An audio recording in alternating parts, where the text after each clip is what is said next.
नमस्कार मंडळी, घरची चव या रेसिपीमध्ये आपलं सर्वांचं स्वागत आहे। मी तुम्हाला आज कोल्हापुरी अस्सल पांढरा रस्सा दाखवणार आहे। त्यासाठी आपण पहिलं हे ओलं खोबरं घेतलेलं आहे, ते आता हे मिक्सरच्या भांड्यात घेणार आहे। असं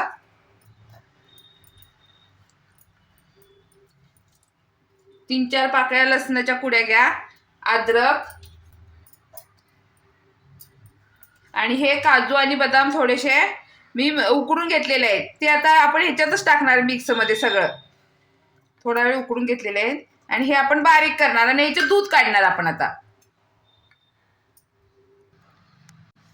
आपण ज्यावेळी दूध काढत असतो त्यावेळी खोबऱ्यात आपण गरम पाणी घालायचे, म्हणजे दूध पूर्ण निघतं आणि लवकर बारीक होतं।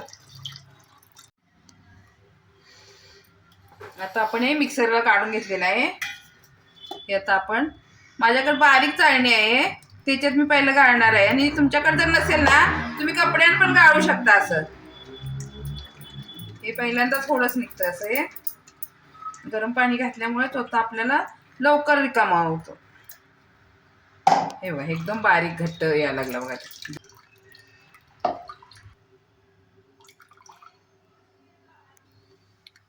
हे बघा एका नारळाचे दूध साधारण 1 लिटर काढलेलं आहे मी। अजून थोडं त्यात पाणी घालू शकता। आता हा चोथा बघा, हा पूर्ण रिकामा झालेला आहे आपला।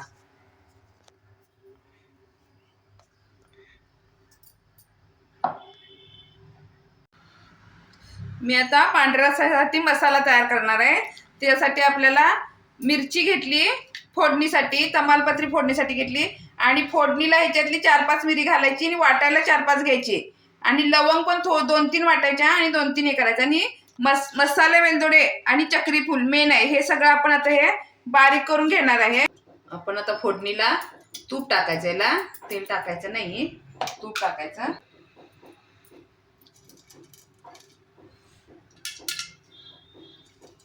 मिरी, तमालपत्री, मिरची,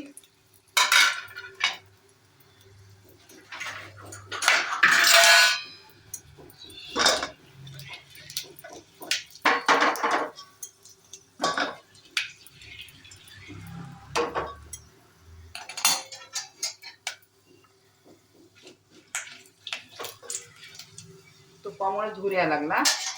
आता आपण हे मटणचं पाणी टाकणार आहे बघ।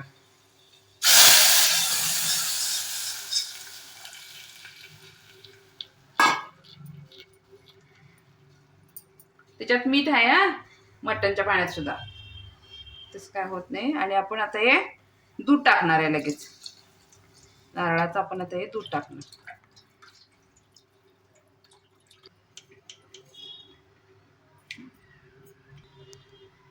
हा आपण बारीक करून घेतलेला आहे ना, हा मसाला टाकणार आपण वरून आणि नंतर मीठ टाकणार आहे उकळी आल्यानंतर। फुल्ल गॅसवर उकळी येऊ दे त्याला। आता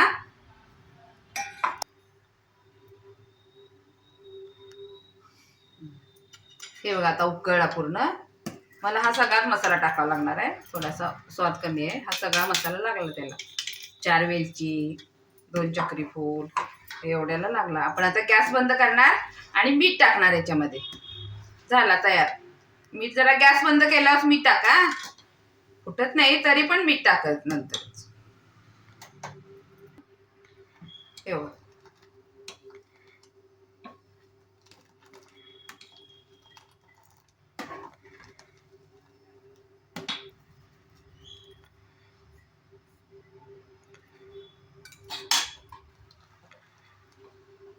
तयार झाला आपला हा पांढरा रस्सा।